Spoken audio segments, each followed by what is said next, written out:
Dando continuidad a la unidad temática número 9 de cerramientos horizontales del espacio, vamos a ver ahora el tema pisos.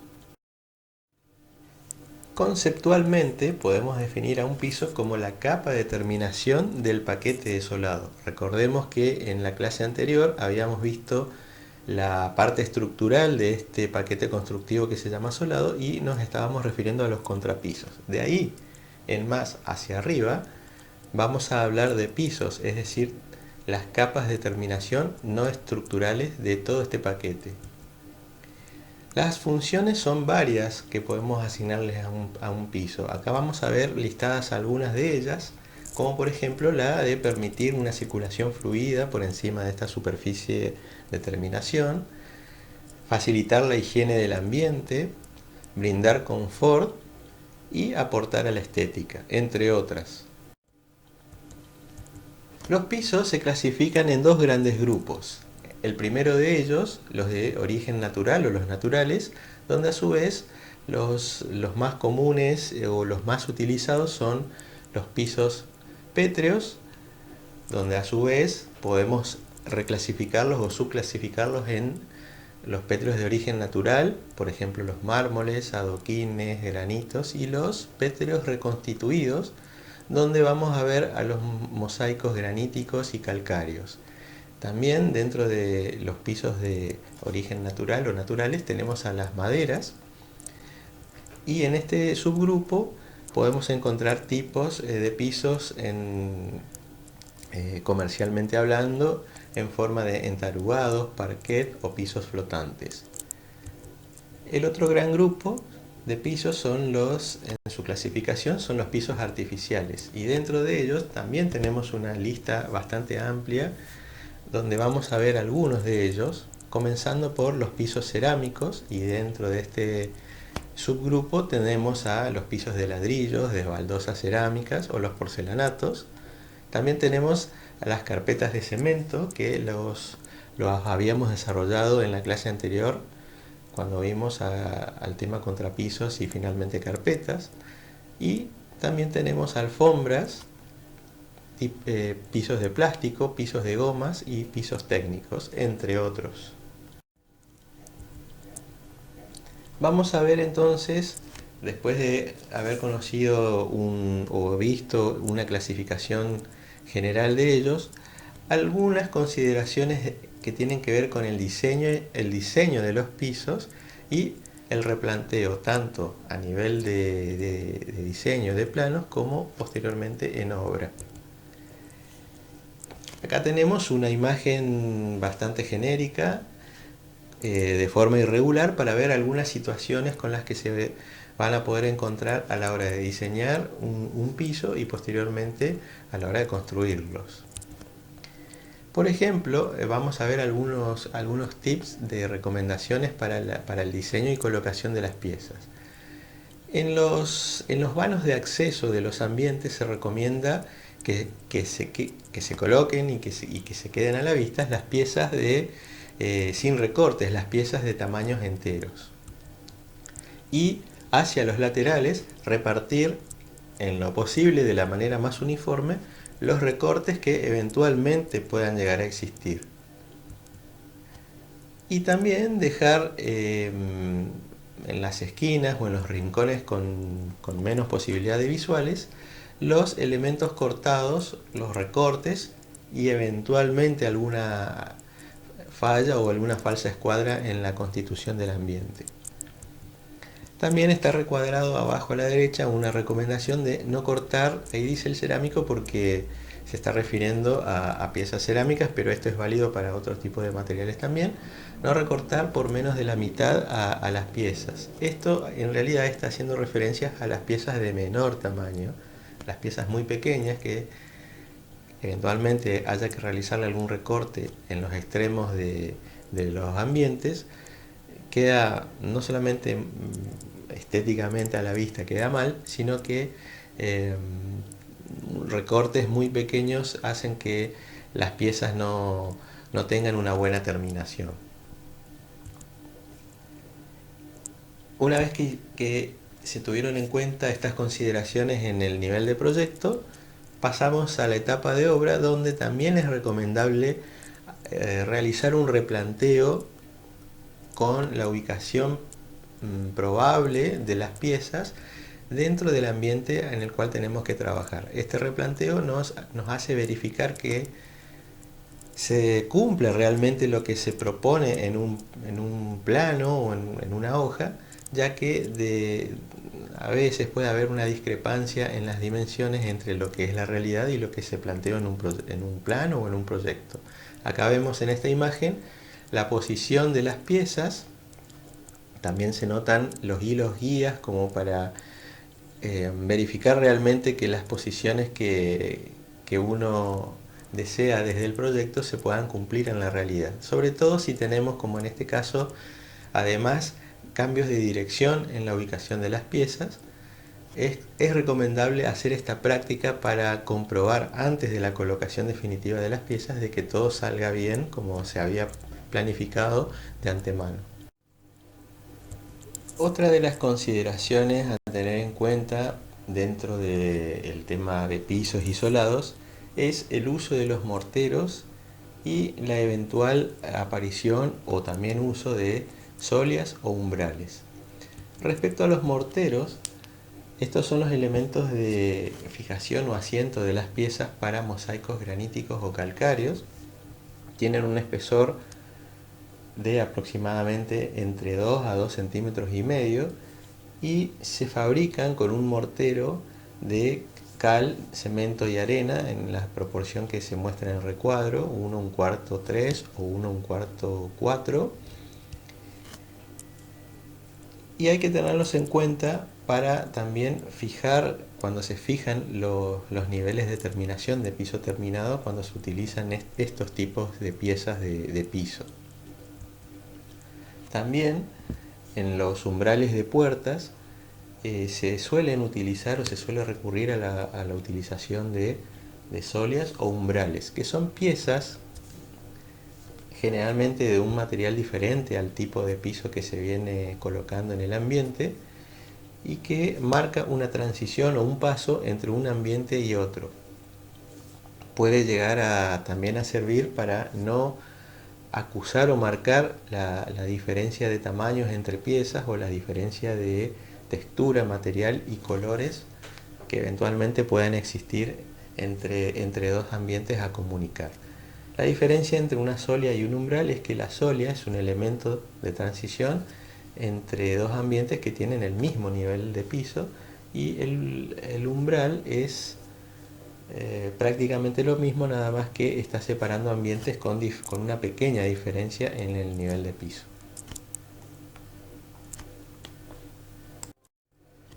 Seguimos viendo y avanzando con las consideraciones a tener en cuenta antes de la elección de un tipo de piso. En este caso vamos a hablar sobre morteros y adhesivos. Los pisos que están listados en el inicio de la imagen, losetas cementicias, mosaicos graníticos o mosaicos calcáreos, son piezas que tienen un espesor un poco considerable, y esto hace que necesiten la utilización de un mortero de asiento para su aplicación sobre la superficie. Tenemos para su aplicación los morteros tradicionales, cuyas dosificaciones las podemos encontrar en las tablas de dosificaciones, y también más adelante en el tiempo, más recientemente, podemos contar también con morteros de tipo industrializados o premezclados. Es decir, que estas dosificaciones ya están dadas en una fábrica y lo único que hay que hacer en obra es agregar la cantidad de agua indicada por el fabricante. Estos tipos de pisos, mediante la utilización de morteros, se aplican directamente sobre un contrapiso. A diferencia de estos otros dos, por ejemplo, estamos hablando de los porcelanatos y los cerámicos, de las piezas cerámicas, son piezas que tienen un espesor bastante menor que los anteriores que hablamos recién, y para su aplicación se lo hace mediante el uso de adhesivos industrializados, donde también es una premezcla donde se agrega solamente el agua en obra. También una diferencia entre estos últimos dos respecto de los anteriores es que para aplicarlos se debe contar previamente con una carpeta de nivelación. Y para finalizar con las consideraciones para la colocación de distintos tipos de piezas para pisos, vamos a hablar de las juntas de dilatación. Las juntas de dilatación son una discontinuidad tanto en el material piso, que es el material que vemos como terminación, como de alguna de sus capas inferiores. ¿Cuál es la función de una junta de dilatación? Es controlar las contracciones de fragüe o dilataciones. Todos estos elementos superficiales tienen movimientos que, de no contar con las juntas de dilatación, que es el lugar o el espacio donde nosotros creamos constructivamente a propósito para que puedan realizar estos movimientos sin que la nivelación del piso se vea afectada, o se produzca la rotura de alguna de sus piezas. ¿Dónde hay que ubicar a las juntas de dilatación dentro de una superficie? En la coincidencia con las juntas del piso, es decir, la junta de dilatación, vamos a ver ahora enseguida en unas imágenes, como yo les decía, es una discontinuidad material, no solamente de la pieza de terminación de piso, sino de sus capas de o mortero de asientos o adhesivo, y también parte del espesor del contrapiso. Entonces, esa junta de dilatación va a abarcar todas esas capas que les acabo de nombrar. También se las debe ubicar en el perímetro del ambiente, es decir, en la unión entre el plano horizontal de piso y algún plano vertical de mamposterías o paredes, y en los encuentros con columnas si es que el ambiente las tiene dentro de su superficie. La profundidad promedio que deben tener estas juntas de dilatación es de 2 veces el ancho, por ejemplo, entre 5 a 10 milímetros. Y esta cavidad se debe rellenar, no se la debe dejar vacía, porque con el tiempo se va llenando con elementos extraños que no hacen al buen funcionamiento de la función de la junta de dilatación. Ese relleno se debe realizar con un material elástico. ¿Cuál es una medida de superficie indicada para su ubicación y su construcción? Por ejemplo, para paños que están al exterior, se recomienda de que tengan un distanciamiento máximo de 4 metros entre junta y junta, o una superficie aproximada de 12 metros cuadrados. Y para paños interiores tenemos un poco más de holgura porque no están tan expuestos a las variaciones de temperatura. Una separación máxima de aproximadamente 5 metros entre junta y junta, o una superficie o cubrir una superficie de aproximadamente 20 metros cuadrados. En este dibujo vemos la ubicación de una junta de dilatación donde abarca tanto al espesor, en este caso estamos viendo un gráfico para baldosas cerámicas, el espesor de la baldosa, la carpeta de nivelación que debe ir por debajo de la misma, más su adhesivo, y parte del contrapiso. Vamos a empezar a ver una serie de imágenes con el proceso de construcción o de aplicación de las piezas para distintos tipos de piso. En este caso vamos a ver el mosaico granítico. Ahí dice sin pulir porque vamos a ver una diferencia entre las piezas que vienen ya pulidas de fábrica y las que no. En estas primeras imágenes vemos cómo se debe proceder para empezar a colocar la primera fila y posteriormente la segunda y sucesivas de las piezas de mosaicos graníticos. En la imagen de la izquierda vemos cómo mediante un par de piezas que se ubican en el extremo de algún paño a cubrir, se las ubica justamente para empezar esa es la pieza número 1, que generalmente las hacemos marcar también en un plano, en una lámina o plano, para indicar al operario por dónde debe empezar a colocar. Y bueno, en obra se la ubica, se la nivela, y nos va a servir de guía como para empezar a realizar la colocación de la primera fila de piezas de mosaicos. En esta imagen más de cerca además se ve cómo se debe ir controlando la nivelación entre piezas, y en la unión o encuentro de 2, 3 o 4 piezas, se requiere o se recurre a la utilización de separadores. En este caso vemos unos separadores un poco artesanales que se utilizan en obra, pero también se provee en la industria ya de separadores prefabricados que nos dan la posibilidad de obtener una separación continua de las piezas. Aquí vemos el proceso de colocación, cómo se debe preparar el sustrato de soporte mediante lo que se llama una lechada de cemento, que es una mezcla de cemento y agua con bastante proporción de agua, y posteriormente el mortero, se va aplicando el mortero sobre el contrapiso, como les había dicho en una imagen anterior, sobre un contrapiso, y también posteriormente se van ubicando cada una de las piezas sucesivamente. Se recurre también al auxilio de un hilo guía para mantener la perfecta linealidad de cada una de las filas.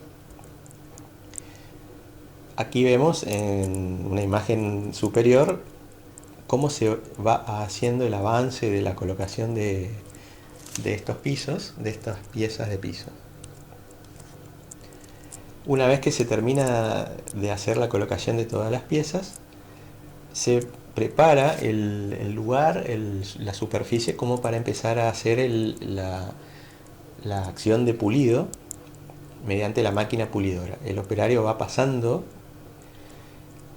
La máquina lo que hace es desbastar la cara expuesta de la pieza, la va devastando con una serie de piedras. Lo que vemos acá en realidad es el avance del trabajo por sectores. El sector más brillante es el que tiene agua y es donde se está trabajando, y los otros sectores que ya fueron trabajados,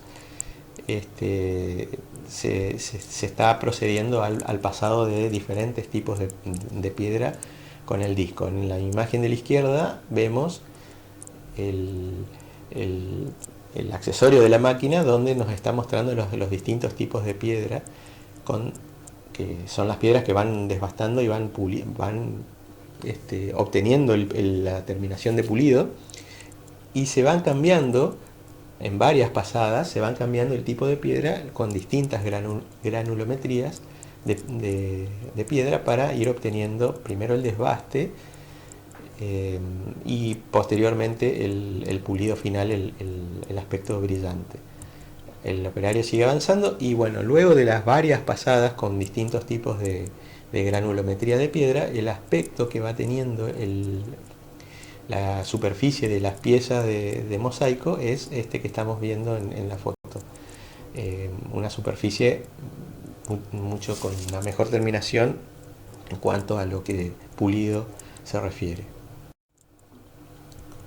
Seguimos viendo el mosaico granítico, pero con piezas ya pulidas de fábrica. Ya la industria nos provee esa posibilidad para no tener que realizar la acción que vimos recién, la última parte de la acción. Vamos a ver una serie de imágenes de la colocación de piezas de mosaicos graníticos. En este caso vamos a ver un caso particular. Además de tener la terminación pulida de fábrica, vamos a ver la colocación de un piso sobre otro piso existente. En esta primera foto lo que vemos es un caso real de aplicación, donde es un local comercial que tiene un piso bastante antiguo. Si bien está en buen estado, se decidió realizar una renovación tanto del piso como de otros sectores del local, pero nos vamos a centrar en la acción del piso. Sobre el piso existente se debe realizar una tarea previa, que es la de ubicar los ejes de replanteo para empezar a colocar tanto la primera pieza como la primera fila de piezas. También se debe realizar una limpieza de la superficie, y una vez que están finalizadas esas tareas previas, lo que resta hacer es empezar a colocar el mosaico, la pieza de mosaico. Esta colocación se hace mediante adhesivos especiales para piezas que se colocan sobre un piso existente. Hay que tener en cuenta que el piso existente debe tener una buena nivelación, y si tiene alguna pieza floja o faltante hay que rectificar esa superficie porque si no, no va a ser posible obtener la buena terminación con el nuevo piso. Pero básicamente lo que requiere esta forma de renovar los pisos es contar con un adhesivo especial para piezas de mosaicos, en este caso sobre un piso existente, y empezar a colocar fila tras fila. Acá vemos una imagen donde se muestra que el operario está poniendo el material en el balde y lo que hay que agregar nada más en obra, como ya lo habíamos explicado en imágenes anteriores, es la cantidad de agua indicada en el envase o en el folleto técnico. Y acá vemos cómo se va avanzando con la colocación de estas piezas de mosaicos sobre otro tipo de mosaicos ya preexistente. Vemos en la imagen de la izquierda, a propósito está tomada la foto para notar que ya tiene cada una de las piezas el pulido de fábrica, y en la imagen de la derecha lo que se muestra es que en este caso es un local comercial, pero puede ser otro tipo de ambiente, sigue estando en uso, excepto en el sector donde se está trabajando.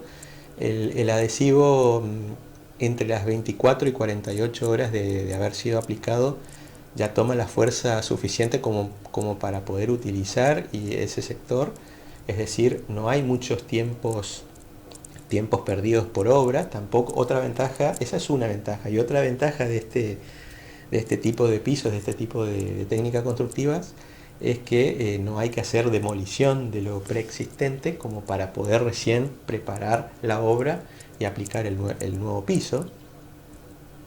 Y finalmente vemos el aspecto, valga la redundancia, el aspecto final del ambiente renovado. Si bien acá vemos varios cambios en cielos rasos, iluminación, pintura, tabiques, fíjense en el piso, y si recuerdan la primera imagen, cómo ha cambiado el aspecto, no solamente el aspecto del piso, sino que ustedes notarán que el local comercial nunca dejó de funcionar, y a medida que se iba avanzando por sectores en la colocación de este piso, se iba automáticamente poniendo en funcionamiento esos sectores prácticamente de un día para el otro. Vemos ahora otro tipo de piso con piezas cerámicas. Vamos a ver una serie de imágenes del proceso de colocación de estas piezas. Recuerden que, a diferencia de los pisos de mosaicos que vimos anteriormente, acá en estos casos vamos a necesitar, previo a la colocación de la pieza con el adhesivo, debemos contar con la construcción de una carpeta de nivelación. En las imágenes que estamos proyectando vemos como en la primera de la izquierda se debe hacer el replanteo de la primera pieza, y posteriormente la ubicación de la primera fila de piezas. En la segunda imagen, la colocación de las piezas se hace con el adhesivo por sobre una carpeta. Se nota en color más oscuro la coloración justamente del adhesivo, y en el color más claro la carpeta de nivelación preexistente. Otra imagen del mismo ambiente y del mismo tipo de piso en el avance de la colocación, siempre controlando, ahí hay una herramienta, el nivel y el nivel de burbuja, y con los hilos guía vamos avanzando fila tras fila para no perder la línea recta de cada una de las filas de las piezas. Otro aspecto del avance de una colocación de pisos de cerámicos. Pasamos entonces a ver ahora otro tipo de material y otro tipo de pieza, los adoquines. Estas piezas son, si recuerdan la clasificación, dentro de lo que llamamos pétreos naturales. Los adoquines son piezas que tienen ya una conformación, o sea, la forma que estamos viendo en las imágenes no vienen así de la naturaleza, tienen ya un proceso de industrialización en cuanto a su forma, y la manera de colocar estas piezas puede ser de dos maneras: utilizando mortero sobre algún contrapiso, como lo estamos viendo en la imagen ilustrativa de la derecha, o también, bueno, perdón, acá seguimos con una imagen de la misma técnica constructiva. Vemos los adoquines. Los adoquines pueden venir ya no solamente con la forma del cubito que vimos en la imagen anterior, sino con otras formas rectangulares, hexagonales, con caras curvas, con terminaciones de caras curvas. Hay una gama un poco más variada con el avance de las técnicas de fabricación, pero más allá de eso, inclusive con color, lo que les quería mostrar en esta imagen es que por debajo de la pieza de adoquín en este caso hay una capa de, de mortero, o también, como les quería mostrar en la imagen que sigue, directamente una capa de arena.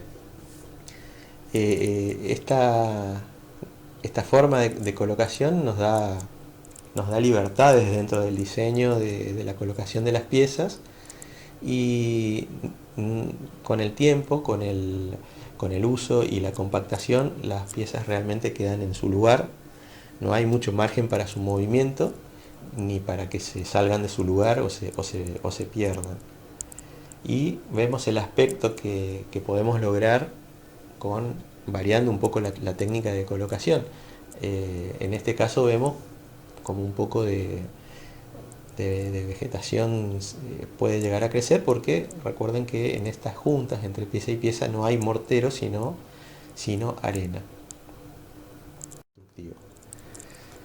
Bueno, esa fue la última imagen. Hasta aquí hemos dado una breve pero variada síntesis de los tipos de pisos que podemos recurrir tanto en el diseño como después en el proceso constructivo de obra. Estamos eh, dispuestos a responder cualquier tipo de dudas y consultas en la cátedra sobre este tema y todos los temas anteriores que hemos visto. Muchas gracias.